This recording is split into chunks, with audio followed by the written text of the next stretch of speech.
Sa paglipas ng mga taon, naging banta ang pagkawala ng wikang Pilipino sa mga unibersidad.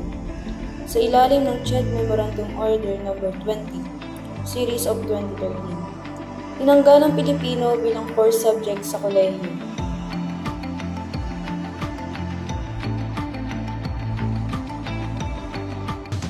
Posibleng mawala na sa general education curriculum sa kolehiyo ang 9 na units ng Araling Pilipino matapos ilabas ng CHED o ng Commission on Higher Education ang Memorandum Order No. 20.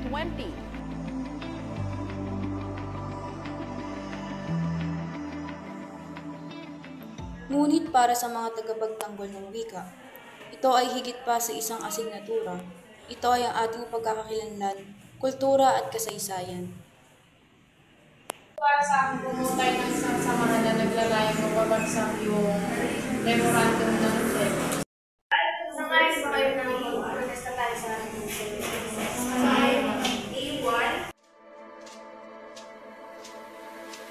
Dahil dito, ipinanganak ang Kilusang Tanggol Wika.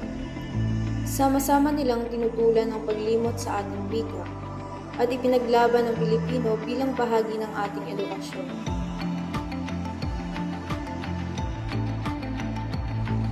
Ang wika natin ay hindi lamang salita. Ito ang ating tinig. Ipaglaban natin ang karapatan ng susunod na henerasyon na mapanatili ang wikang Pilipino sa mga paaralan. Wika mo, laban mo. Tanggol Wika. Sama-sama tayong tumindig para sa ating kultura at kasaysayan.